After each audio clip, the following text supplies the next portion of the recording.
nouvelle semaine, nouveaux défis et en tout cas nouvelles informations à découvrir, mesdames, messieurs, dans le cadre de cette autre édition de Kiosque africain sur votre chaîne panafricaine. Et bien tout heureux donc de vous retrouver pour cette nouvelle aventure qui va forcément être aussi passionnante que les précédentes. Mesdames, messieurs, c'est donc le tout premier numéro de Kiosque africain qui va naturellement planter le décor de cette grande journée informative sur votre chaîne panafricaine. Et bien comme chaque matin, je suis donc en compagnie de Tony Michael Menga. Tony, bonjour et surtout bon réveil matinal.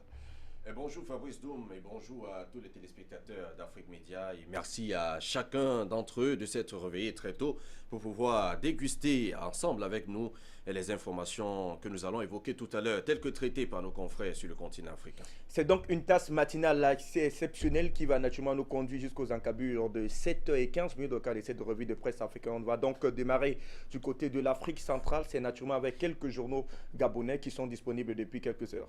Et quelques journaux qui sont disponibles depuis quelques heures. Nous commençons ce matin avec Gabon Echo qui est en ligne ce matin et nous parle de conjoncture économique. Selon le journal, la situation est toujours difficile pour le Gabon. Eh bien, le journal nous apprend ce matin qu'au Gabon, jamais le manque de liquidité associé à la montée du chômage n'ont été aussi importants. La crise financière consécutive à l'effondrement des cours du pétrole qui sévit depuis 2014 constitue la principale cause de l'hémorragie socio-économique affectant le rendement de l'économie. Évalué à 0,8% en 2017, la croissance subit selon le journal une constance moins importante moyenne de l'ordre de 1% depuis lors et aucun secteur d'activité n'est épargné par cette hémorragie. Le secteur pétrolier, les mines, le BTP, etc.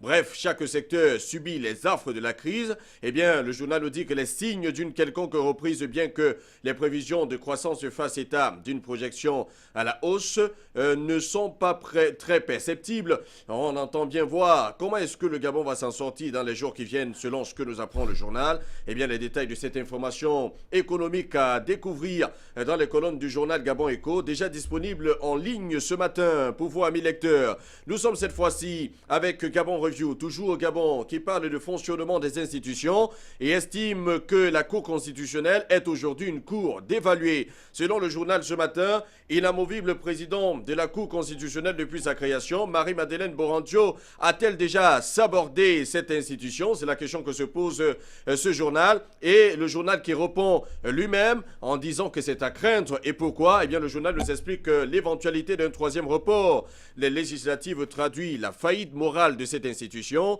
Elle révèle une perte d'autorité. Malgré les artifices juridiques, la non-tenue des législatives souligne une réalité. La juridiction constitutionnelle n'est pas le régulateur du fonctionnement des institutions et de l'activité des pouvoirs publics décrit par la Constitution. Au-delà donc des accointances personnelles, son incapacité à contraindre l'exécutif au respect de ses décisions en dit long sur son poids réel. Par-delà les liaisons incestueuses, elle met en évidence un rapport de force favorable au gouvernement. Les détails de cette information politique est contenu dans les colonnes de ce journal Gabon Review qui est déjà disponible en ligne ce matin. Et nous allons tout de suite avec Gabon Actu, toujours au Gabon, pour parler des législatives 2018 toujours. Le Parti démocratique gabonais, le parti au pouvoir, déterminé à faire barrage aux opposants dans le canton Bokoué. Selon le journal ce matin, le membre du bureau politique du Parti démocratique gabonais, Alain Valéry Borobo Boussamba, a appelé samedi dernier les militants de son fief politique du canton Bokoué, à 100 km de Libreville, à barrer la route aux opposants qu'il considère comme des vendeurs d'illusions lors des prochaines législatives prévues se tenir avant la fin de cette année 2018. Et dit donc, j'invite à la vigilance et au rassemblement des populations du Komokango, notamment celles du canton Bokoué, afin de faire barrage aux fauteurs de troubles et aux adversaires du Parti démocratique gabonais lors des prochaines consultations électorales. Détail de cette information dans les colonnes de ce journal Gabon Actu, déjà disponible en kiosque et en ligne ce matin. Et puis nous quittons du Gabon pour un pays voisin.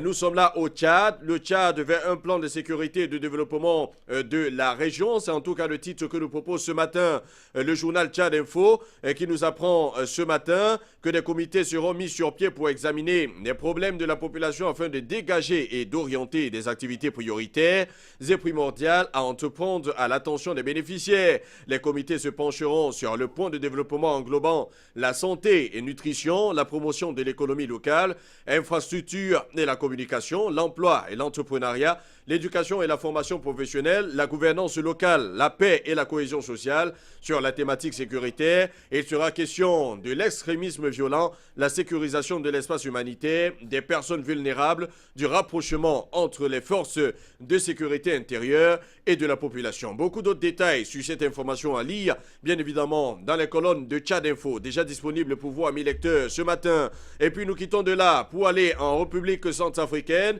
pour parler avec le journal Corbeau News, qui est disponible ce matin et titre à sa une Centrafrique, où est passé l'héritage de Barthélemy Boganda. Eh bien, le journal nous apprend ce matin que les Centrafricains n'ont pas tout à fait perdu le souvenir du fondateur de leur république, Barthélemy Boganda, disparu tragiquement dans un accident d'avion dont les causes demeurent à ce jour inconnues. Il y a de cela 59 ans maintenant. Visionnaire, il voulait fonder les États-Unis de l'Afrique latine qui auraient regroupé l'Ubangui-Chari, le Tchad, le Cameroun, le Gabon et le Congo-Brazzaville, ce qui eût constitué un conglomérat économique puissant au cœur du continent. Mais la France, la fameuse France, l'ex-puissance coloniale et d'autres pays occidentaux torpillèrent, nous indique le journal. Le projet, en manipulant le Gabon, qui refusa de faire partie de l'entité imaginée par Barthélemy Boganda, humaniste, il se préoccupait, nous dit le journal, du sort des Noirs sous la colonisation.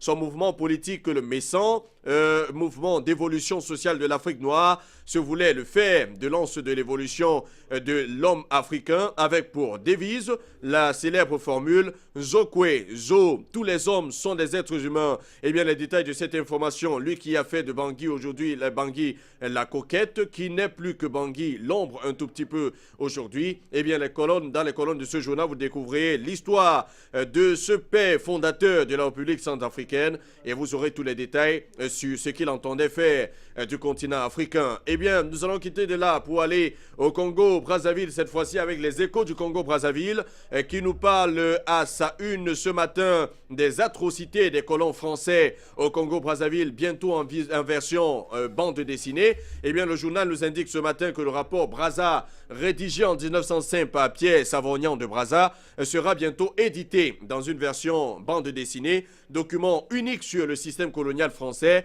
et les plus gênants pour la France puisqu'il décrit les exactions criminelles dont elle s'est rendue coupable dans sa colonie congolaise. On dit que ce document explique les exactions dont les colons français se sont rendus coupables au Congo-Brazzaville et qui avaient été occultées pendant 60 ans. Il a été dépoussiéré par l'historienne Catherine Kokeri-Vidrovitch, spécialiste de l'histoire coloniale, avant d'être publié aux éditions Le Passager clandestin en 2014. Donc, les forfaitures de la France seront connues à travers cette bande dessinée, et bien évidemment, que mettra sur pied Catherine Kokeri-Vidrovitch, en attendant tout simplement que la bande dessinée soit disponible pour tous les Africains dans les jours à venir. Eh bien, on va quitter de là pour aller dans le pays voisin, la prospérité. La prospérité au Congo-Kinshasa, qui est aussi disponible en kiosque et en ligne ce matin. Top 10 des ministres les mieux cotés au premier trimestre 2018. Écho d'opinion, Michel Bongongo, Lumeya, Dou Malegi et Chez Okitundu se démarquent. Eh bien, dans le journal, vous découvrirez donc les 10 ministres qui se sont le mieux distingués lors de ce premier trimestre du côté du Congo-Kinshasa. Et nous quittons de là pour un autre journal congolais. Nous sommes là avec Radio Okapi qui titre à sa une ce matin. Nord Kivu, l'abbé Étienne Sengyumva, curé de la paroisse de Kichanga, assassiné. Eh bien, le journal nous apprend ce matin que l'abbé Étienne Sengyumva, curé de la paroisse de Kichanga, dans le Massissi, a été assassiné ce dimanche 8 avril par des hommes armés. Il venait de finir la messe et le repas en succursale de Kayemba entre Mweso et Kichanga, selon l'abbé Emmanuel Capitula, vicaire de la paroisse de Kichanga. Un homme armé est entré dans la salle où le curé a été assassiné, où le curé assassiné partageait le repas avec les fidèles et l'a abattu. C'est pendant le partage qu'un assaillant est entré donc dans la maison où il partageait le repas. Il a braqué l'arme sur le curé et il l'a tué. Ceux qui partageaient le repas avec lui étaient perplexes. Il n'en revenait pas, témoigne l'abbé Emmanuel Capitula. Il demande au gouvernement de protéger, en voyant cet acte, de bien protéger la population cette fois-ci. Les détails de cette information dans les colonnes de ce journal Radio Okapi, déjà disponible en ligne pour vous, amis lecteurs, ce matin. Et nous allons au Cameroun, cette fois-ci, pour parler avec les journaux camerounais qui sont très nombreux ce matin. On commence d'abord avec le journal d'information générale à capitaux publics, le journal de Marie-Claire Nana, Cameroun Tribune, déjà disponible en kiosque ce matin. Et titre à sa une, service public de l'eau potable, dernier réglage avant la mutation. Selon le journal ce matin, en visite de travail vendredi dernier à Douala, le ministre de l'eau et de l'énergie Gaston Elundu Essomba a rencontré les responsables de la Camerounaise des eaux et de la Camwater pour préparer le virage du 30 avril 2018, date à laquelle prend fin le contrat d'affermage. C'est à lire en page 12 de ce journal. Diocèse DDA aussi, toujours dans le même journal, les 25 ans célébrés dans l'allégresse. En plus de cet important anniversaire fêté en présence du représentant du chef de l'État, nous dit le journal, le ministre Paul Atangadji, la communauté catholique DDA célébrait samedi le quart de siècle de l'épiscopat de Monseigneur Jean Bosco Tep. Et c'est à lire en page 16 et 17 de ce journal. Et nous quittons de ce journal pour embrasser un autre journal camerounais, au quotidien L'œil du Sahel, qui nous parle du Logon des Chari. 15 terroristes tués dans l'attaque du poste de Sangaré.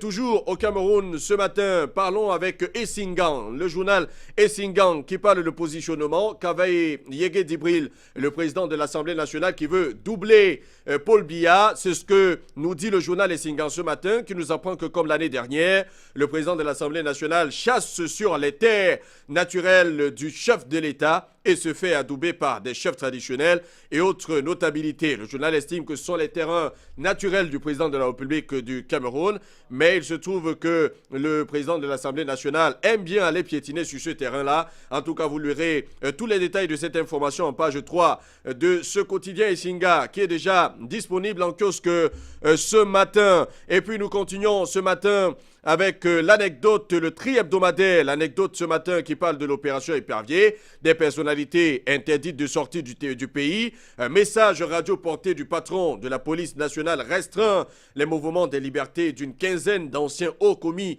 de l'État. En toile de fond, des détournements de deniers orchestrés dans certains établissements publics administratifs. Les détails de cette information à retrouver en page 5 de ce journal du tri hebdomadaire. L'anecdote déjà disponible en kiosque depuis quelques heures. Eh bien, nous restons toujours au Cameroun avec le Soir Tri Hebdo, le Tri hebdomadaire Le Soir qui est aussi disponible en kiosque ce matin et parle de soupçons de détournement. Une quarantaine de personnes interdites de sortie du pays. Eh bien, le journal nous dit que c'est une décision du délégué général à la Sûreté nationale, Martin Bagangele, et c'est à travers un courrier adressé aux délégués régionaux de la Sûreté nationale, au commissaire du port de Douala et à d'autres personnalités qui sont impliquées, concernées par cette missive. Et bien évidemment qu'une quarantaine de personnes dont les noms sont bien cités dans le journal sont interdites de sortir du pays. Et bien vous découvrirez tous les noms de ces personnes dans les colonnes de ce tri hebdomadaire Le Soir qui est déjà disponible en kiosque ce matin. Et puis on va continuer ce matin avec Mutation, le quotidien Mutation qui parle lui aussi de l'opération Épervier en nous disant qu'il y a de nouvelles cibles. Eh bien le journal nous apprend que 40 personnalités ont été interdites de sortir du territoire national officiellement. Faye Yengo Francis, Camille Ekindi et Brigitte Sopongale en font partie. Une centaine de dossiers bouclés au tribunal criminel spécial. Détail de cette information à lire en page 5 de ce journal. Nous restons toujours au Cameroun avec le journal L'Intégration, la tribune des communautés qui nous parle de coopération militaire, l'offensive russe en Afrique centrale. Et bien l'intégration information estime que la RCA, l'Angola, le Cameroun et le Burundi, le pays de Vladimir Poutine multiplie des accords de coopération militaire avec les pays de la région. Voilà, vous avez vu d'ailleurs ces quelques jours du côté de la République centrafricaine où les envoyés spéciaux d'Afrique Média étaient déportés, comment la Russie entend aider les FACA, les forces armées centrafricaines, à repartir de plus belle en ayant un armement les plus sophistiqués et surtout d'assurer, les aider à mieux assurer la sécurité et la sûreté nationale du côté de ce pays-là. Les détails de cette information à retrouver en pages 5 et 8, c'est tout un dossier dans les colonnes de ce journal Intégration qui est déjà disponible en kiosque pour vous, amis lecteurs, ce matin.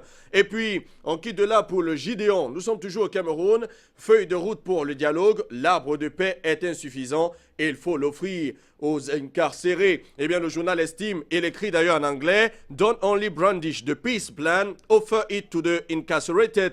Le journal estime qu'il ne faut pas seulement brandir la paix ou alors le dialogue à ceux qui sont libres et brandir un arbre de paix, mais il faudrait aussi retrouver tous ceux qui sont incarcérés actuellement dans le cadre de cette crise anglophone, et afin de discuter avec eux et de trouver un terrain d'entente, afin que la crise anglophone se dissipe définitivement dans ce pays-là. Les détails de cette information à lire en page 2 de ce journal, Le Gideon, qui est déjà disponible en kiosque ce matin, 400 francs CFA. Et puis, on quitte de là pour parler avec le journal de Guardian Post qui nous parle aussi de l'opération Épervier, Operation Sparrow Hawk. Et ils disent dans ce journal qu'il y a encore plus de membres du gouvernement qui sont encore en fonction actuellement, qui vont se retrouver dans les geôles. Et rappelle que 40 personnalités ont donc été interdites de sortie du territoire. Les détails de cette information à lire dans le Guardian Post ce matin. Toujours au Cameroun, The Median est aussi disponible en kiosque. To form Senate Group, SDF unconditionally at Biya Merci. Eh bien, le journal estime que le SDF est inconditionnellement à la merci du parti au pouvoir. Eh bien, parce que le journal estime qu'il y a des jeux qui se font entre le parti du SDF et le RDPC depuis un certain temps. Et on a eu peut-être la réponse avec les résultats de ces sénatoriales. 63 sièges pour le RDPC, 7 sièges pour le SDF. Et puis, les autres partis d'opposition n'ont eu aucun siège. En attendant les nominations des 30 autres sénateurs au Sénat du Cameroun. Et puis, on verra véritablement si les autres partis de l'opposition feront partie, bien évidemment, de la caste choisie par le président de la République du Cameroun. C'est à lire en page 3 de ce journal. Et on continue ce matin avec le journal Repère qui est aussi disponible en kiosque ce matin. Il nous parle des sénatoriales 2018 et se pose la question de savoir pourquoi le RDPC a perdu dans le nord-ouest. Eh bien, le journal nous dit que choix des représentants, manque de crédibilité des hommes politiques, éloignement de la base, crise anglophone, mise à l'écart des autres départements de la région dans le dernier gouvernement sont autant d'avantages qui ont conduit à la déroute du parti au pouvoir dans une région où il contrôle pourtant la majorité des conseils municipaux. C'est à lire en page 2 de ce journal ce matin. Nous sommes avec l'essentiel, cette fois-ci, un autre quotidien camerounais, l'essentiel, qui nous parle de suspense sur les 30 sénateurs nommés par Paul Biya. Les partis alliés seront-ils récompensés? Question posée. Marcel Niat Difendi sera-t-il reconduit? Autre question posée. De quota, le 30% de femmes sera-t-il atteint? Voilà une autre question posée. Eh bien, les chefs traditionnels seront-ils honorés? Une quatrième question à la une de ce journal que vous pourrez bien évidemment retrouver en kiosque et les détails de cette information en page 3, donc dans l'essentiel de ce matin. Et puis nous quittons de là pour embrasser Éco Matin, le journal de l'économie et des finances qui ce matin titre à sa une et Cameroun, Union européenne, désaccord total sur les règles d'origine de l'APE, de l'accord de partenariat économique. Eh bien, le journal nous dit qu'avec les chaînes d'approvisionnement, autant pour moi, mondialisées, j'y arrive, un véhicule en un téléphone portable importé d'Europe n'est pas forcément européen. Le gouvernement soupçonne l'Union européenne de vouloir s'appuyer sur cette hypothèse pour favoriser ou défavoriser une industrie au Cameroun ou en Europe. La définition des règles d'origine et leur application peuvent avoir des répercussions importantes pour les exportations. Détail en page 3 de ce journal. Le Cameroun qui se méfie donc des accords de partenariat économique. Vous aurez tous les détails dans les colonnes d'Éco Matin ce matin. On reste toujours en économie avec notre quotidien de l'économie. Le quotidien de l'économie justement qui nous parle des télécoms ce matin. Les concessions de MTN et Orange à nouveau sur la table du gouvernement, nous dit le journal, et nous dit qu'il est prévu la signature des avenants à la convention attendue depuis le renouvellement des dispositions des concessions des deux opérateurs leaders du marché national de la téléphonie mobile le 11 et le 13 mars 2019, c'est ce que nous dit le journal. Les détails de cette information de toutes les façons à lire dans les colonnes de ce journal ce matin. Et c'est avec ce journal, bien évidemment, que nous quittons l'Afrique centrale pour l'Afrique australe ce matin, Fabrice Dou. Selon l'ambassadeur Eric Moukita, le cybergouvernement est bénéfique car les résultats du centre de surveillance et des recherches sur les politiques révèlent de réels avantages. Information relayée ce matin par le journal Lusakata. Nous sommes bel et bien là du côté de la Zambie. Eh bien, la Zambie, puisque nous y sommes, est sur la bonne voie dans son programme de gouvernement électronique, a déclaré l'ambassadeur du pays en Allemagne. L'ambassadeur dit que l'Allemagne et de nombreux pays d'Europe récoltent déjà les bénéfices de gouvernement efficace et la réduction des coûts dans le fonctionnement de l'appareil gouvernemental. La plupart des transactions sont maintenant électroniques et peuvent d'ailleurs être effectuées à partir du mobile, ce qui réduit selon lui les coûts de transaction et permet d'ailleurs d'économiser du temps. Eh bien, en tout cas, on a visiblement l'impression que la Zambie a envie de transiter tout simplement un système beaucoup plus électronique où tout se passera d'ailleurs à un simple coup de pouce, tel que l'a déclaré l'ambassadeur de la Zambie, donc du côté de la main, Anthony Moukita. En tout cas, l'intégralité de l'information à lire ce matin dans les colonnes du quotidien Lusakata. Nous restons dans ce pays avec The Times of Zambia, investit donc dans un programme de changement climatique. Chiteme invite l'Afrique. Eh bien, le ministre de la Planification du Développement, Alexander Chiteme, puisqu'il s'agit de lui, a appelé les pays africains investis de manière significative dans un programme d'adaptation et d'atténuation du changement climatique afin de réduire l'impact négatif sur la croissance économique du continent. Propos tenu hier, c'était donc à l'hôtel Leiko Bamako au Mali, où il a d'ailleurs participé en tant que panéliste à une table ronde ministérielle sur le thème changement de paradigme vers un développement durable à faible émission et résilient au climat en Afrique. Au Fonds vert vers le climat, organisé au Fonds vert vers le climat. Eh bien, il faut dire, c'est selon un communiqué publié par le porte-parole du ministère, Shibola Silwamba. C'était donc hier. Chitema a déclaré que les impacts du changement climatique auraient un impact négatif disproportionné sur les pays en développement en raison d'ailleurs de leurs faibles capacités technologiques et exacerberait tout simplement la pauvreté sur le continent noir. À lire dans les colonnes du journal. Pourquoi nous devons arrêter de brûler nos forêts? Et Bruce s'interroge ce matin de Zambia Aïe. Tentative de réponse dans les colonnes du journal qui nous fait en tout cas dire que pendant les pluies de chaque année, eh bien, la Zambie a l'air le plus propre du monde.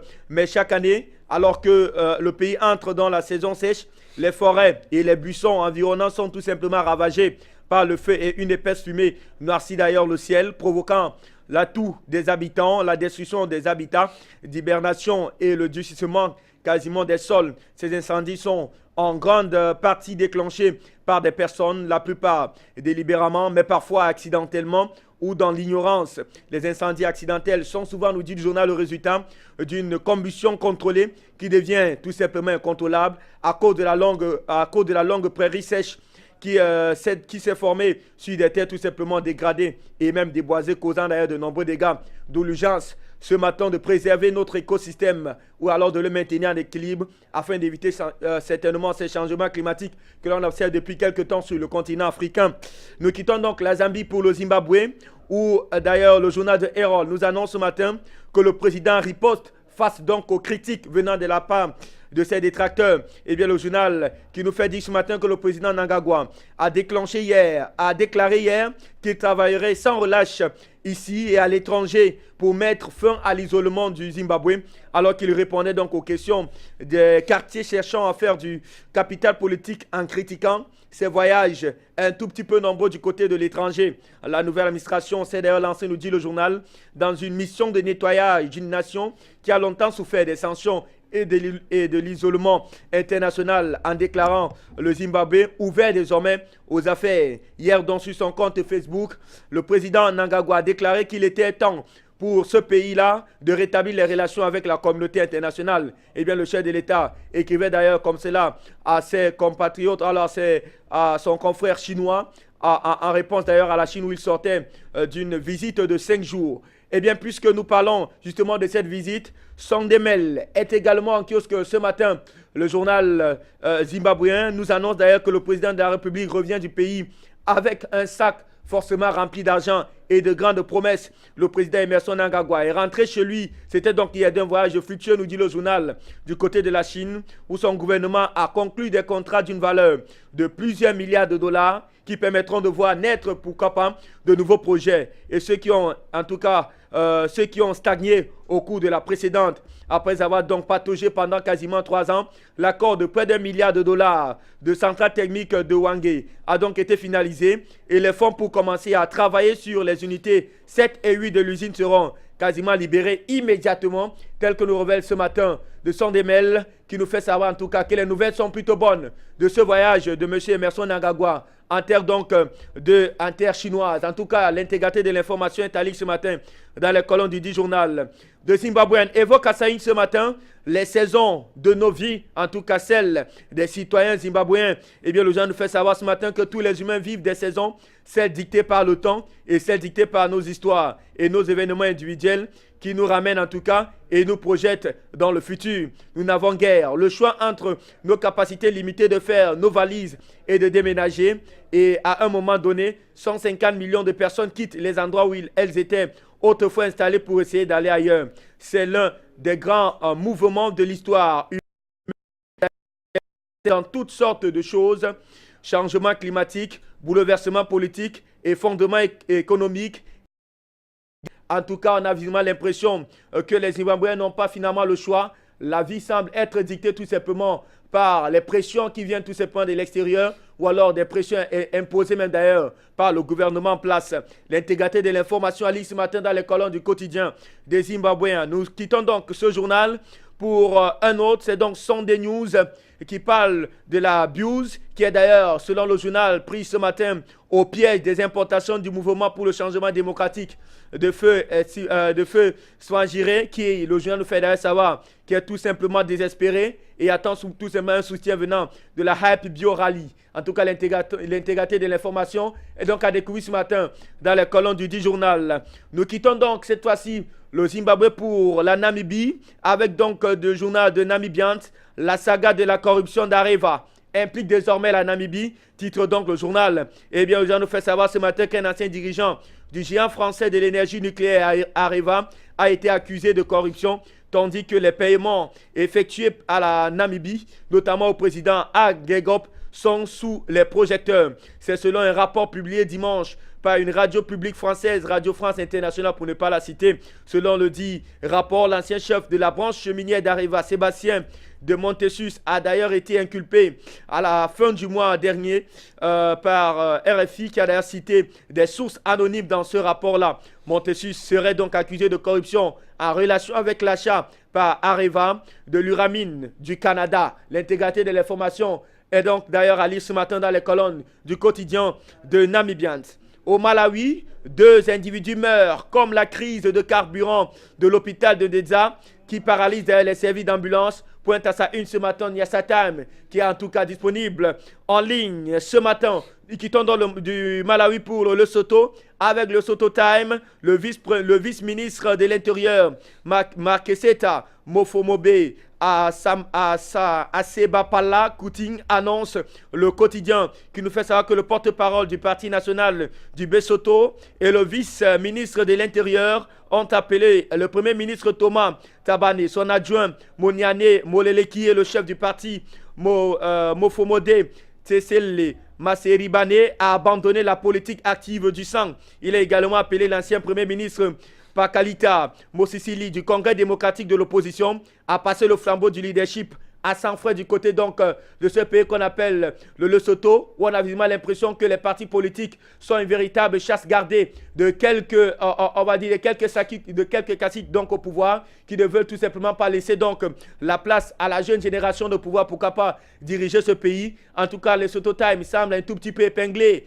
ces hommes politiques qui ont visiblement, en tout cas, pris en otage donc le gouvernement, au gré tout simplement de leur seule et unique volonté à lire absolument ce matin dans les colonnes du quotidien les Lesotho Time. Bonne nouvelle du côté du Swaziland, où Swazi Observer, qui est naturellement en kiosque ce matin, nous annonce une augmentation de salaire pour les fonctionnaires.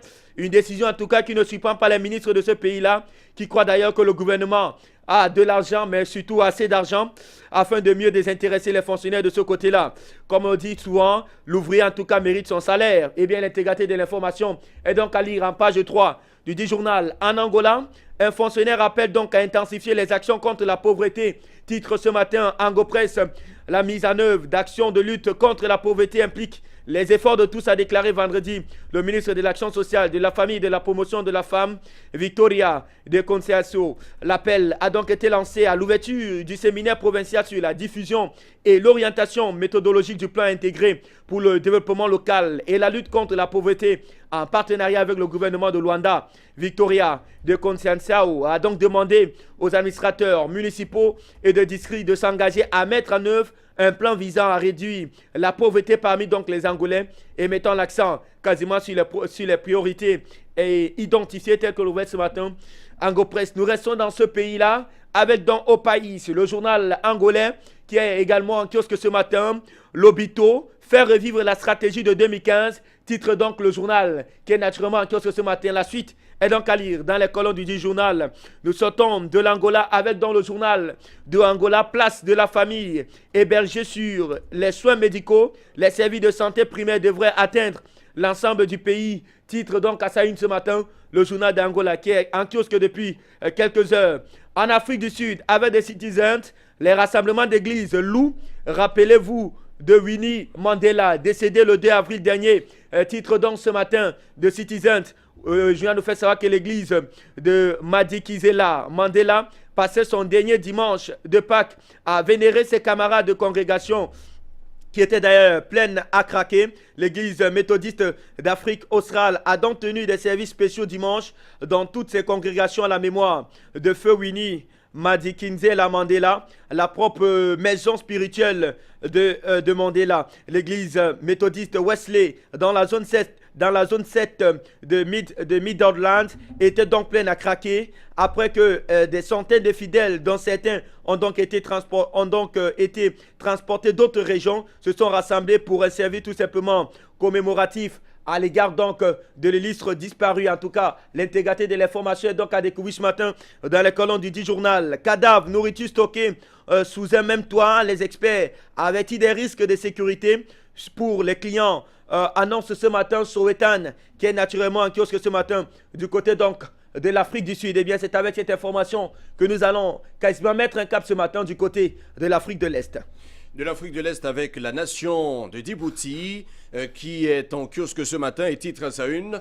Palais présidentiel, la première dame offre un déjeuner en l'honneur des femmes des nouvelles députées de l'Assemblée nationale. Eh bien, le journal nous apprend ce matin que la première dame de Djibouti et présidente de l'Union nationale des femmes djiboutiennes, Kadra Mramoutaïd, a offert en début d'après-midi de jeudi dernier au palais présidentiel un déjeuner en l'honneur des nouvelles députées de l'Assemblée nationale. Au cours d'une allocution faite à cette occasion, Madame Kadra Mramoutaïd a félicité les nouvelles parlementaires djiboutiennes et a eu une pensée amicale et fraternelle à celles qui viennent de finir leur mandat à l'hémicycle national. Les détails de cette information dans les colonnes de ce journal, La Nation de Djibouti, déjà disponible en kiosque ce matin. Al-Wadouane, un journal un tout petit peu voisin dans les îles comoriennes, nous dit à sa une ce matin, interview de Souef Mohamed El Amin, ministre des Affaires étrangères, nous préconisons la libre circulation des personnes et des biens. Eh bien, le journal nous apprend à cet effet qu'au cours d'une interview exclusive accordée à Al-Wadouane, le ministre des Affaires étrangères et de la coopération internationale, Souef Mohamed El Amin, est longuement revenu sur la crise actuelle avec la France et notamment la situation à Mayotte. On y apprendra qu'une rencontre avec Jean-Yves Le Drian, ministre des Affaires étrangères français, est programmée et que la date sera connue dans les prochains jours. Détail de cette information dans les colonnes de ce journal. Midi Madagascar, nous sommes là dans l'archipel de Madagascar qui titre à sa une ce matin Christine Razana Marasoa, expulsée Manu Militari de sa résidence à Amparibé. Eh bien, le journal nous apprend ce matin que toute une escouade d'éléments de l'Hémorrègue a été mobilisée lors de l'exécution de l'expulsion. L'axe Ambatona Kanga Amparibé a été même fermé à la circulation jusqu'à la fin de l'expulsion. Prise de court, Christine Razana Marasoa, en peignoir, avant de se changer en catastrophe, a été sommée de trouver des camions pour transporter ses meubles. Elle ne pouvait que se soumettre aux exigences de l'huissier de justice qui a déjà ramené des gros bras ou des dockers. Et c'est selon pour la déloger avec tous ses effets personnels et ses meubles qui ont été jetés pêle-mêle devant le portail et sur le trottoir longeant l'immeuble. Une situation, nous dit le journal, humiliante et indigne d'un ex-chef d'institution, estime d'ailleurs la coordonnatrice nationale du MAPA, soutenue hier par plusieurs élus du MAPA, entre autres les députés Lanto Rakoto Manga, Anya, Jean-Michel Henry et des proches collaborateurs d'André Rajolina, l'ancien président de Madagascar, tel Augustin Andria Mananoro et Pierre Ouldet. Les détails de cette information dans les colonnes de ce journal. Mais nous ne quittons pas cette information parce que Tribune Madagascar la relaie aussi. Christine Razana Marasoa, délogée Manu Militari, presque le même titre. Et bien, le journal apporte des compléments d'information en disant que les éléments des forces de l'ordre sont arrivés tôt dans la matinée d'hier à Ambato Vinaki sur la descente vers le temple d'Amparibé et avaient de suite bloqué la circulation sur ce tronçon de rue. La raison en était que ces derniers ont délogé la députée MAPA Christine Razana Marasoa de son domicile, un logement administratif que cette dernière occupait de droit depuis qu'elle était ministre de la Justice du temps de la transition. Toutefois, nous dit le journal, le domicile qui lui avait été octroyé de sa fonction, étant un logement administratif, devait revenir à l'État après que celle-ci ait quitté son poste, soit il y a près de 4 ans déjà. Aussi, nous dit le journal, toutes les affaires de la députée MAPA ont été mises dehors à 7 h du matin, la principale concernée étant encore en pyjama, et on l'a fait devant les populations malgaches qui ont eu le temps de savoir qu'on peut désacraliser un tout petit peu une députée comme celle-là. Les détails de cette information à lire dans les colonnes de ce journal Tribune Madagascar, déjà disponible en kiosque ce matin et en ligne aussi. Allons donc du côté de l'Érythrée avec Awate qui est en kiosque et en ligne ce matin. Les vaches sacrées, c'est le titre d'un livre mais utilisé pour présenter une situation du côté de l'Érythrée ce matin. Eh bien, le journal nous dit que le nationalisme poussé à l'extrême est égal à l'ultranationalisme de type fasciste. La fierté ethnique poussée à son extrême mène à un ethnocentrisme étroitement défini ou pire encore. Les croyances religieuses poussées à l'extrême mènent au fanatisme du genre Boko Haram, ISIS, Al-Shabaab et du génocide de Myanmar sur la minorité Rohingya. Le régionalisme poussé à l'extrême conduit à des tendances sous-nationalistes étroitement définies. Et bien, dans cet article que nous propose Awate ce matin, des tentatives sont faites pour aborder ces questions volatiles et qui, de plus en plus, aux grandes dames de cet écrivain qui a écrit Les Vaches Sacrées, deviennent un élément de base dans les médias sociaux érythréens de la diaspora, bien que moins la violence réelle pour des raisons évidentes. Les détails de cette information dans les colonnes de ce journal. Awate, Tanzania, JPM Operatives, 1500 ans enregistrés. Eh bien, le journal nous apprend ce matin à travers ce titre que John Magufuli, le président de la République, a chargé l'armée générale et le directeur de cette armée générale, Simon Siro, d'embaucher 1500 jeunes qui ont été formés à l'entraînement militaire par l'armée militaire nationale militaire. Les 1500 adolescents sont différents des 2356 commandants de GKT qui ont été embauchés par les agences de sécurité dans le cadre de la construction d'un mur de 24,5 km entourant les mines tanzanites situées situé à Simanjiro, à Manyara. Les détails de cette information dans les colonnes de ce journal Tanzania. De Ethiopian Herald est aussi disponible en kiosque ce matin. Et Ethiopian Herald nous dit quoi à la une? L'Éthiopie attend plus du nouveau Premier ministre. Eh bien, le journal nous apprend à cet effet que le nouveau Premier ministre de la République fédérale démocratique d'Éthiopie, Abiy Ahmed, a été investi devant le Parlement le 2 avril 2017 en remplacement de Haïlé Mariam Desalegn. Les nations, nationalités et peuples d'Éthiopie attendent beaucoup du nouveau Premier ministre, en particulier qu'il assure la paix et la stabilité, qu'il lutte contre l'inégalité des revenus, qu'il renforce la démocratisation dans le pays, qu'il réduise la pauvreté et soutienne la croissance économique rapide, selon les chercheurs. Et ça descend à de Ethiopian Herald, conférencier à l'Université d'État de Oromia. Bekele Lemi dit que le Premier ministre Abiy Ahmed est arrivé au pouvoir alors que le pays cherche un leader engagé à résoudre les revers actuels et soutenir la croissance économique remarquable que connaît le pays en ce moment. Les détails dans les colonnes de ce journal.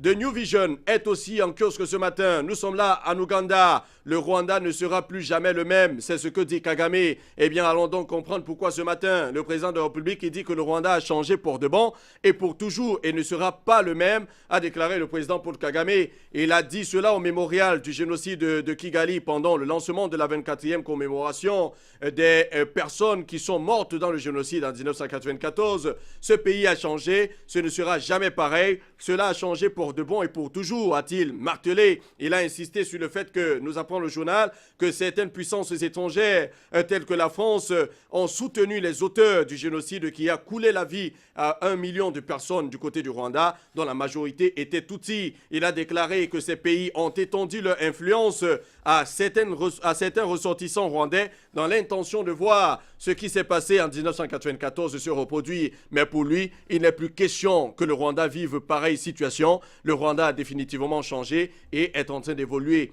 sur la bonne voie. Détail de cette information dans les colonnes de ce journal. Eh bien, le New Times, nous sommes là véritablement au Rwanda cette fois-ci. Le New Times qui s'intéresse toujours à cette question de la commémoration de cette 24e commémoration du génocide rwandais. La vérité est la pierre angulaire de la construction de la nation. Ça, ce sont les propos du président Paul Kagame. Eh bien, le journal nous apprend ce matin que la vérité et le souvenir du génocide de 1994 contre les Tutsis restent au centre de la construction de la nation et aident les Rwandais ce matin à faire face à leur passé et à forger collectivement des moments de reconstruire. La nation, a déclaré le président Paul Kagame. Et d'ailleurs, le journal nous apprend aussi que le chef de l'État a transmis hier le message au mémorial du génocide de Kigali à Gigozi, où lui et la première dame Jeannette Kagame, et comme vous le voyez en image, se sont joints aux Rwandais et aux amis du Rwanda pour lancer une semaine de commémoration du génocide de 1994 contre les Tutsis. Pour le président de la République,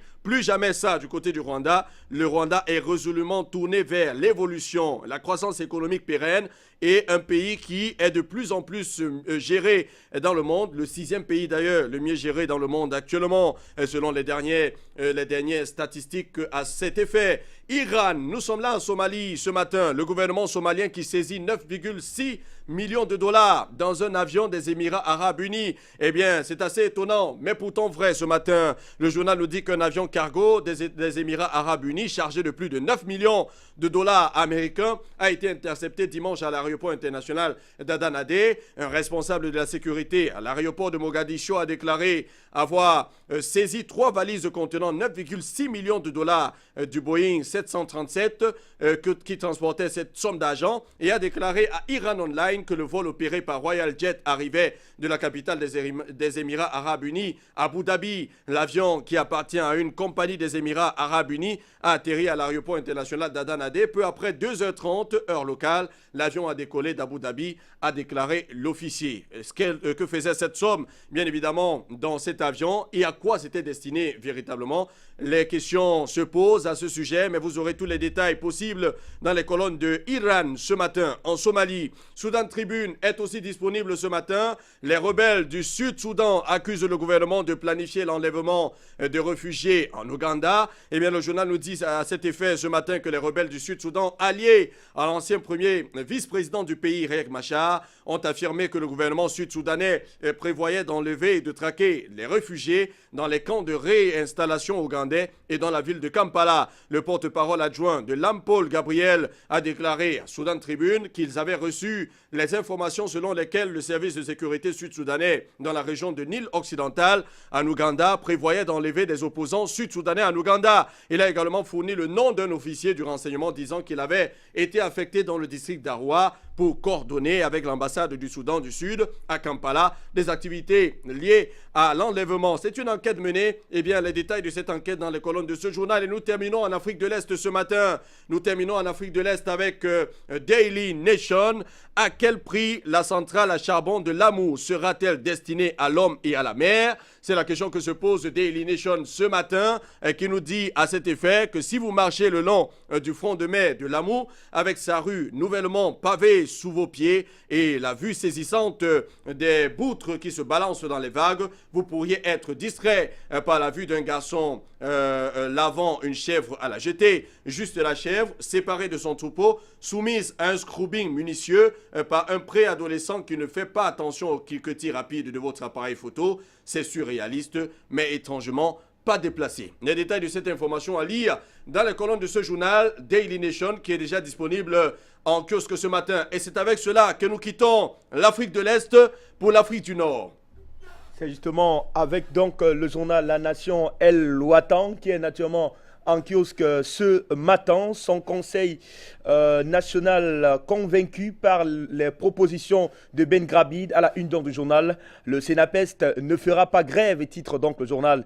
Eh bien, le Conseil national autonome du personnel enseignant du secteur ternaire de l'éducation a donc décidé d'annuler la grève cyclique de 2 jours par semaine, prévue donc à partir de ce matin dans une brève déclaration à l'issue des travaux. Le coordonnateur national de ce syndicat, Salim Oulia, a souligné que le Conseil national a pris acte des dernières mesures annoncées donc par le département de l'éducation et a décidé d'annuler le préavis de grève lancé le 28 mars dernier. Cette décision du Sénapes était prévisible, nous dit le journal, notamment avec la participation de la direction du syndicat à la dernière rencontre, lors donc de laquelle des pentates mesures ont donc été annoncées. Une rencontre, faut-il le souligner, que plusieurs autres syndicats autonomes ont tout simplement boycotté. Personnes âgées atteintes de troubles mentaux, la double peine, note le soir d'Algérie, qu'il fait savoir que les foyers d'accueil pour personnes âgées se transforment en pavillons pour malades mentaux, dépourvus donc de personnel qualifié. Ces foyers sont donc, par leur statut, donc tout simplement sont dans l'obligation d'accueillir ces personnes face donc au refus du secteur de la santé de les prendre en charge. Nous dit donc le journal, le parti l'appelle officiellement à briguer un 5e mandat 2019, donc à la une du journal Liberté. Bouteflika, candidat du Front de Libération Nationale, titre donc à sa une ce matin le quotidien Liberté. Ils sont parlé cette fois-ci de la mise en service aujourd'hui même du centre VFS Global de 410 000 visas pour la France et délivré donc en 2017. Remarque pour sa part ce matin le journal Le Jour qui est naturellement en kiosque du côté donc de l'Algérie. Eh bien, le journal nous fait savoir que le nouveau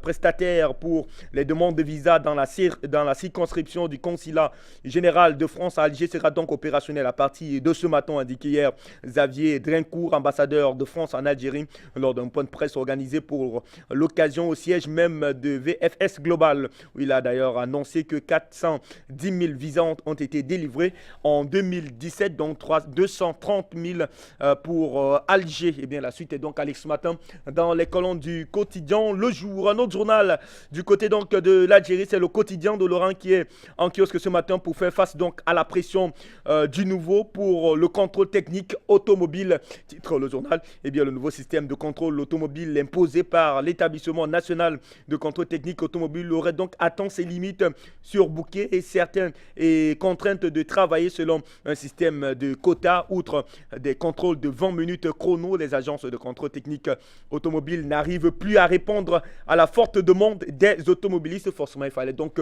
voir ailleurs. Le jeune fait fait savoir ce matin qu'il y a donc du nouveau pour le contrôle technique du côté donc de l'Algérie. Le jeune indépendant est aussi en ligne cette fois-ci du côté de l'Algérie. Le journal annonce ce matin que le Sénapest annule sa grève cyclique. La grève cyclique donc de 2 jours prévue pour ce lundi et demain par le Conseil national autonome du personnel enseignant du secteur tertiaire de l'éducation n'aura finalement pas lieu. Réunie en session extraordinaire, le Sénapest a donc décidé de renoncer à son mouvement de grève prévu aujourd'hui et demain. Une décision motivée apparemment selon les résultats positifs auxquels ont donc abouti les négociations avec la tutelle. C'est un grand soulagement auprès donc des élèves des différents paliers, notamment ceux des classes d'examen. Ces derniers ne sont pas obligés aujourd'hui de rebrousser chemin et poursuivant d'ailleurs leur cours le plus normalement du monde, tel que le voit d'ailleurs ce matin le jeune indépendant. Se rappelle naturellement que la date des examens officiels du côté de ce pays avait donc été repoussé quasiment à cause de cette grève qui s'enlise depuis quelques temps. On a visiblement l'impression que le gouvernement semble un tout petit peu avoir trouvé la formule. En tout cas, c'est donc un ouf de soulagement pour ces nombreux élèves-là. Eh bien, on va parler de toute autre chose. Toujours du côté de l'Algérie, grade des travailleurs de l'éducation nationale. La nouvelle grille indiciaire a été donc publiée, annonce la Nouvelle République, qui nous fait savoir que le ministre de l'Éducation nationale met donc à la disposition de tous les fonctionnaires une nouvelle grille indiciaire des grades et le régime de rémunération des corps spécifiques de l'éducation nationale prévu donc dans le décret exécutif 08-315 modifié et complété par le décret exécutif numéro 12-240 du 29 mai 2012 et ce en application donc de la décision du président de la République Abdelaziz Bouteflika et dans le cadre de l'information de proximité. Un peu de chiffres dans cette revue de presse. 27 000, c'est donc le nombre de logements AADL distribués au cours des 3 derniers mois. L'État tient sa promesse, remarque le quotidien Le Temps qui est naturellement en kiosque depuis quelques heures. Eh bien, il faut le dire, le gouvernement algérien a fait des logements modernes son véritable cheval de bataille grâce naturellement au projet AADL qui semble visiblement porter ses fleurs. Eh bien, le journal nous annonce que près de 27 000 logements ont donc été distribués quasiment au cours des 3 derniers mois. Eh bien, une prestation assez salutaire et même intéressant donc pour le gouvernement du président Abdelaziz Bouteflika. En tout cas, la suite est donc à lire ce matin dans les colonnes du 10 journal. Rétrospective de la remarquable évolution de l'Algérie sous la conduite du président Bouteflika. Des pas géants pour le chemin de la modernité, titre donc le quotidien El Moudjahid qui semble un tout petit peu vénérer et célébrer l'homme Bouteflika qui en tout cas est visiblement au centre des grandes manœuvres donc, du côté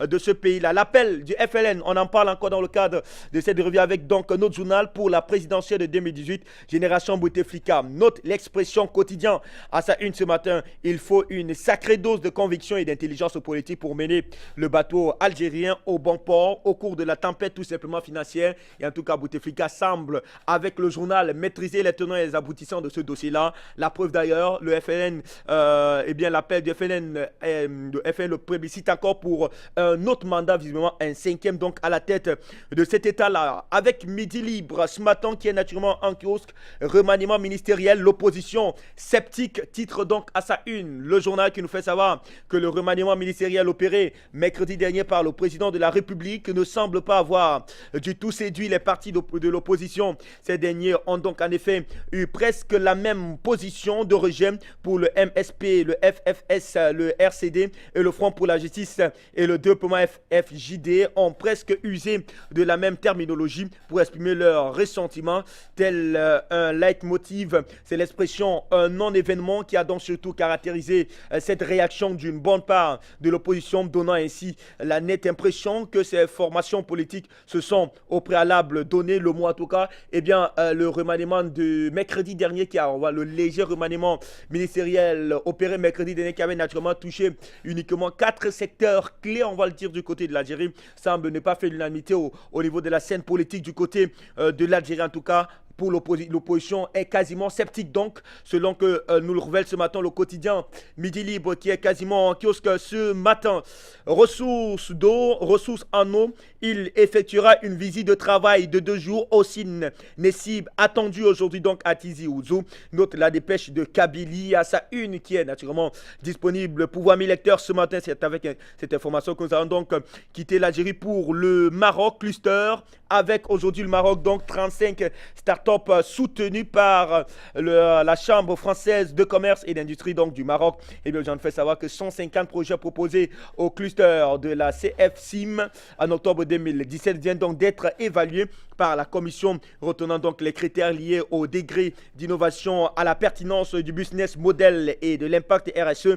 Le jury a sélectionné dans un premier temps 35 porteurs de projets. Pour rappel, la présentation finale a eu lieu les 22 et 23 mars 2018. Les candidats ont donc disposé de 5 petites minutes pour pitcher devant donc le jury composé d'administrateurs et de membres correspondants de la CFCIM.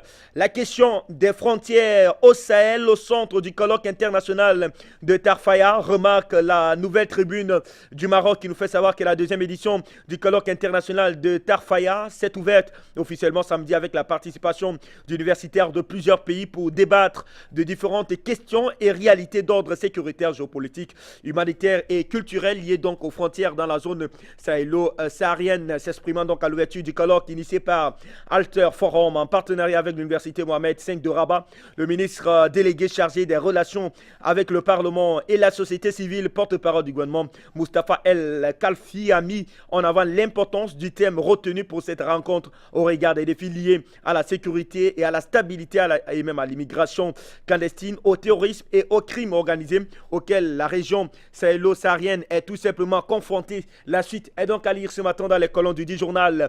Un peu de sport dans cette revue avec donc le quotidien tel qu'est l'Arabica qui est naturellement en ligne depuis quelques heures, qui soutient finalement le Maroc pour l'organisation du mondial 2026. Principale interrogation retenue ce matin par nos confrères du quotidien tel quel est bien à un peu plus de 2 mois du vote de la FIFA sur l'attribution donc de ce mondial-là. L'opération séduction lancée par le Maroc pour promouvoir sa candidature porte-t-elle ses fruits? Eh bien, élément de réponse dans les colonnes du quotidien tel quel qui est naturellement en kiosque et en ligne ce matin parlant du régime de sécurité nationale avec donc le temps, nous sommes là du côté de la Tunisie. Eh bien, le journal nous fait savoir ce matin que la réforme finalement divise les partenaires sociaux au sujet donc du régime de sécurité nationale donc du côté de la Tunisie. Eh bien, la suite est donc à lire ce matin dans les colonnes du 10 journal. Hôpitaux et officines, les médicaments dans la tourmente. Titre pour sa part ce matin, le journal La Presse qui est naturellement en kiosque ce matin qui nous fait savoir que les médicaments sont quasiment dans la tourmente du côté donc de la Tunisie. Et bien, cette information à lire ce matin dans les colonnes du 10 journal. Nous sortons de la Tunisie avec la presse news de ce pays-là. Le président Kaïb Essebsi, Mohamed Enaker, Youssef Chaeb, Noureddin Taboubi et Samir Madjoul réunis hier au palais de Carthage. Le rendez-vous de l'apaisement et de l'unité. Notons la presse news de Tunisie qui nous fait savoir que le président Bédi Kaïb Essebsi a encore une fois tenté de rapprocher les points de vue, d'apaiser les tensions et de jouer le rôle de rassembleur autour des priorités économiques et sociales qui s'imposent aujourd'hui à la Tunisie. La réunion tenue hier au palais de Carthage des 3 présidents avec les secrétaires généraux des 2 organisations syndicales, l'UGTT et l'UTICA, portait un message d'espoir aux Tunisiens après donc des semaines de crise, de bras de fer et des déclarations incendiaires émanant des patrons des 2 organisations syndicales. Le président Bédi Kaïb Essebsi a encore une fois tenté de rapprocher donc du point de vue les points de vue tels que le révèle ce matin donc la presse news de Tunisie. La suite est donc à lire dans les colonnes du 10 journal. Nous quittons la Tunisie pour l'Égypte avec donc le quotidien en ligne Égypte tout avec donc le quotidien en ligne Aram Online. Le journal nous fait savoir ce matin que les forces de sécurité égyptiennes tuent un certain nombre de Tafiris dans le cadre de l'opération Sinaï 2018. L'armée et la police égyptienne ont donc tué un certain nombre de Tafiris dans plusieurs opérations dans le nord et le centre du Sinaï ces derniers jours dans le cadre de l'opération opération antiterroriste globale en cours Sinaï 2018 ont annoncé dimanche des forces armées. Les forces de sécurité ont tué un certain nombre de tafiristes lorsque des unités aériennes ont donc détruit 2 repères terroristes dans le nord du Sinaï et ont tué un autre qui était en possession de grosses sommes d'argent et des stupéfiants illégaux selon le porte-parole de l'armée. Bien, il faut dire l'opération Sinaï qui fait quasiment des dégâts du côté donc de l'Égypte où le gouvernement semble-t-il a annoncé une véritable chasse aux sorcières du côté là. Eh bien, on a bien l'impression que cela porte en tout cas des fruits. La suite est donc à lire ce matin dans les colonnes du 10 journal. C'est d'ailleurs avec cette information que nous allons quitter naturellement de l'Égypte et quasiment de l'Afrique du Nord pour aller nous installer du côté donc de l'Afrique de l'Ouest. Ça sera avec vous, Tony Michael. Avec nous, Tony Michael, Daily Guide de Ghana. George Weah visite le Ghana ce matin. Eh bien, le journal nous dit ce matin que le président libérien George Manneh Weah est arrivé dans le pays pour une visite de 2 jours. Il a été accueilli à son arrivée au salon jubilé de l'aéroport international de Kotoka par le vice-président, le docteur Mahamadou Bawumia. Le chef libérien a inspecté une garde d'honneur au milieu de 21 salves et de l'exposition culturelle. Et le président Opon Weah et les membres de sa délégation ont ensuite rendu une visite de courtoisie au président Nana Akufo-Addo à la maison du Jubilé, où les 2 hommes ont tenu une réunion à huis clos. Plus tard, lors d'un briefing, le président Weah a lancé un appel passionné à son homologue ghanéen qu'il considère comme un frère aîné et un mentor pour l'aider, lui et son gouvernement, dans leurs efforts pour transformer l'économie du Libéria. Les détails de cette coopération, de cette information diplomatique, dans les colonnes de ce journal Daily Guide du Ghana déjà disponible en kiosque. Et nous sommes là au Libéria cette fois-ci avec Daily Observer qui est aussi en kiosque ce matin.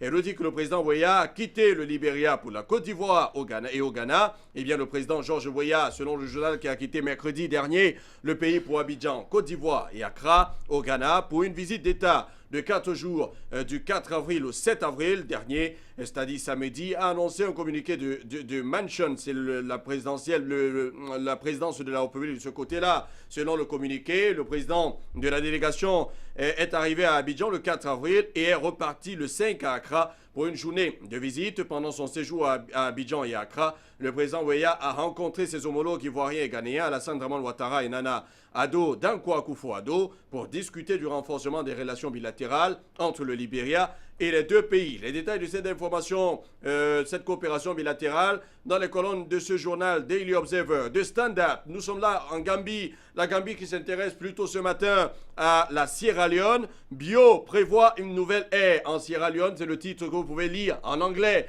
à la une de ce journal qui nous apprend donc ce matin que le nouveau président de la Sierra Leone, Julius Maada Bio, s'est précipité pour prêter serment dans un hôtel après avoir remporté le second tour. Monsieur Maada Bio est un ancien dirigeant militaire qui a brièvement dirigé le pays en 1996. Il a battu de justesse le candidat du parti au pouvoir, Samoura Kamara, qui a allégué des irrégularités et dit qu'il contestera le résultat en cours. Les détails de cette information dans les colonnes de ce journal de Standard, déjà disponible en kiosque et en ligne ce matin. Daily Trust est aussi disponible en kiosque ce matin. Nous sommes là au Nigeria. Buhari part pour Londres ce lundi. Eh bien, le journal nous apprend que le président Muhammadu Buhari quittera lundi Abuja pour une visite officielle en Grande-Bretagne, où il devrait avoir des discussions sur les relations entre le Nigeria et le Premier ministre, Mme Theresa May, avant les réunions des chefs de gouvernement du Commonwealth prévues du 18 au 20 avril 2018 prochain. Son assistant spécial principal sur les médias et la publicité, Garba Sheshu,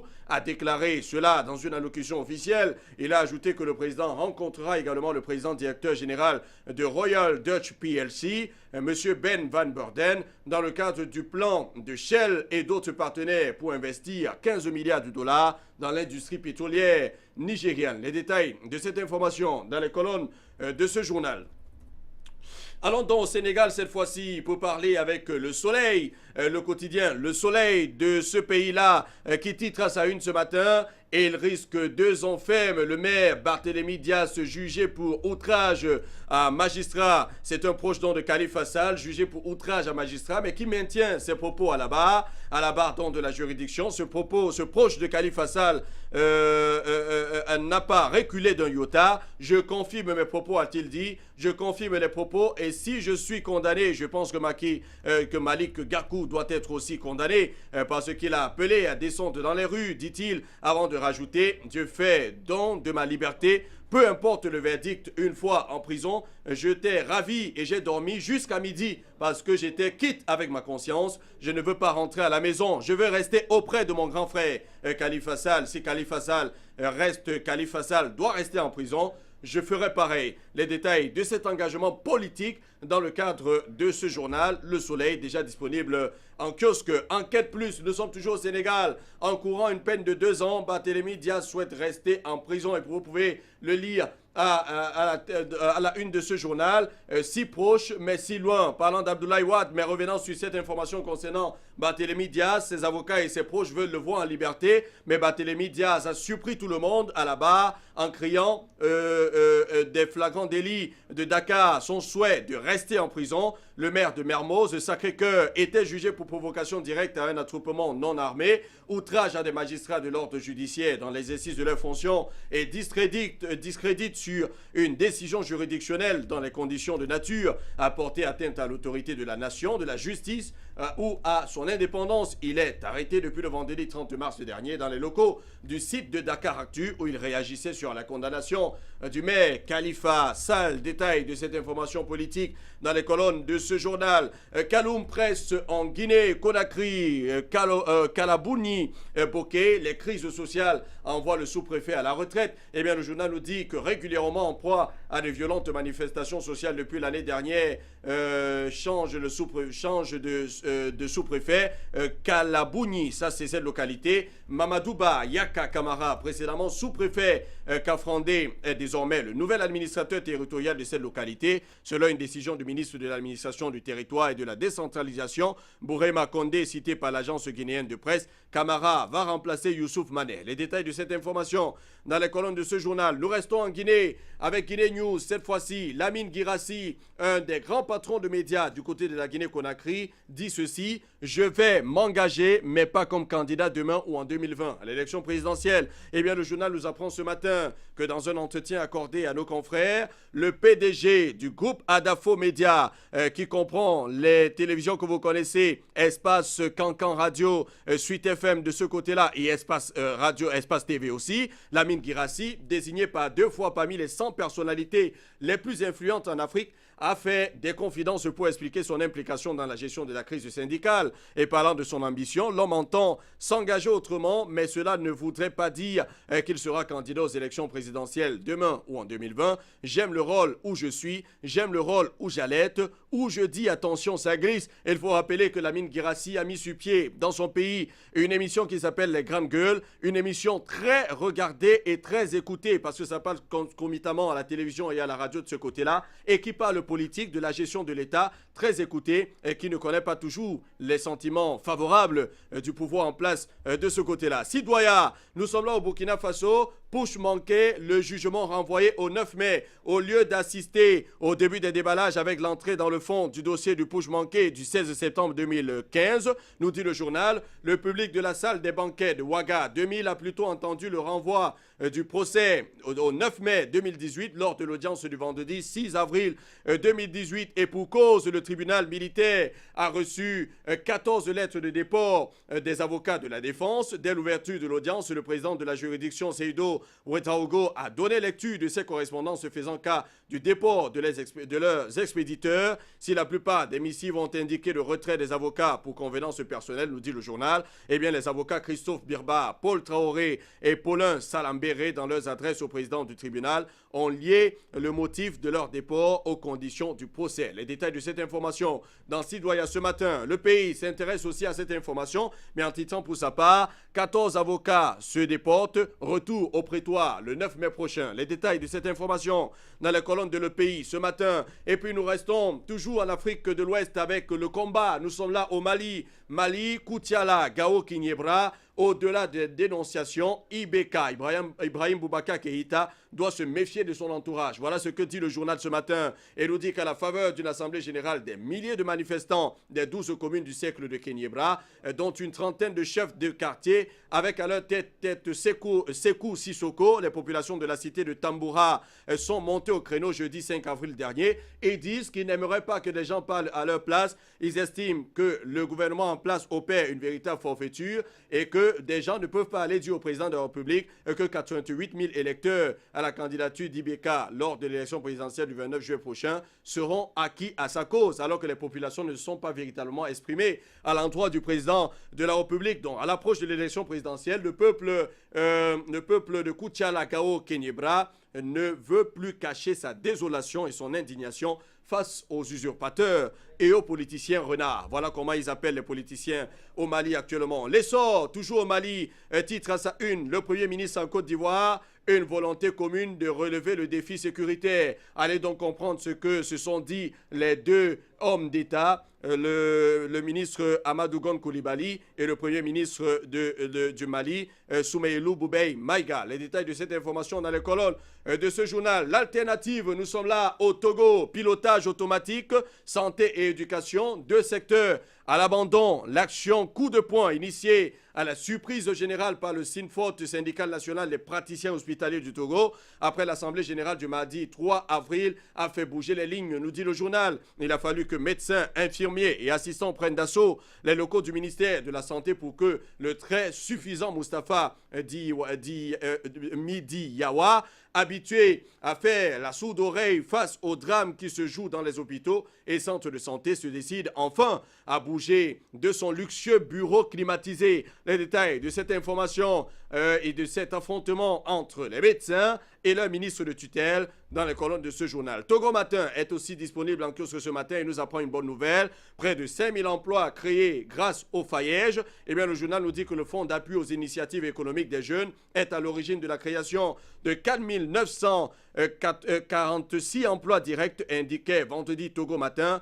L'objectif de ce programme lancé il y a 6 ans est de stimuler l'emploi chez les jeunes frappés par le chômage. Toujours au Bénin, cette fois-ci, nous allons avec la nation au Bénin. Nos efforts d'aujourd'hui, notre bonheur de demain. Et ça, c'est le message de Patrice Talon à la nation il y a quelques jours. Au moment où je sollicitais vos suffrages en 2016, je percevais déjà l'immensité de la tâche à accomplir, l'urgence des chantiers fondateurs à ouvrir, mais surtout l'exigence de l'effort collectif qui les porterait. Je le savais parce que la volonté de réformer a longtemps manqué à la gouvernance de notre pays. Depuis le 6 avril 2016, à l'épreuve de l'exercice du pouvoir, cette conviction s'est consolidée pour devenir mon credo, l'impératif préalable à la révélation de notre potentiel commun, facteur essentiel du développement de tous les peuples. Le président Patrice Talon, sûrement un bon parleur, comme beaucoup d'autres présidents sur le continent africain. Fraternité, toujours au Bénin, s'intéresse à la même actualité. En deux du nouveau départ, Talon s'adresse à la nation. Nos efforts d'aujourd'hui,